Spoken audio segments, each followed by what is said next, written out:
شروع اللہ کا نام لے کر جو بڑا مہربان نہایت رحم والا ہے۔ الف لام میم۔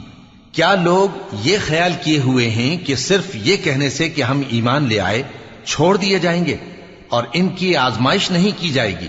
اور جو لوگ ان سے پہلے ہو چکے ہیں ہم نے ان کو بھی آزمایا تھا اور ان کو بھی آزمائیں گے، سو اللہ ان کو ضرور معلوم کرے گا جو اپنے ایمان میں سچے ہیں اور ان کو بھی جو جھوٹے ہیں۔ کیا وہ لوگ جو برے کام کرتے ہیں یہ سمجھے ہوئے ہیں کہ یہ ہمارے قابو سے نکل جائیں گے؟ جو فیصلہ یہ کرتے ہیں برا ہے۔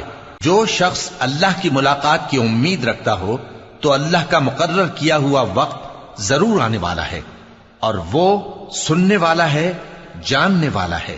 اور جو شخص محنت کرتا ہے تو اپنے ہی فائدے کے لیے محنت کرتا ہے، بے شک اللہ تو سارے جہان سے بے نیاز ہے۔ اور جو لوگ ایمان لائے اور نیک عمل کرتے رہے ہم ان کے گناہ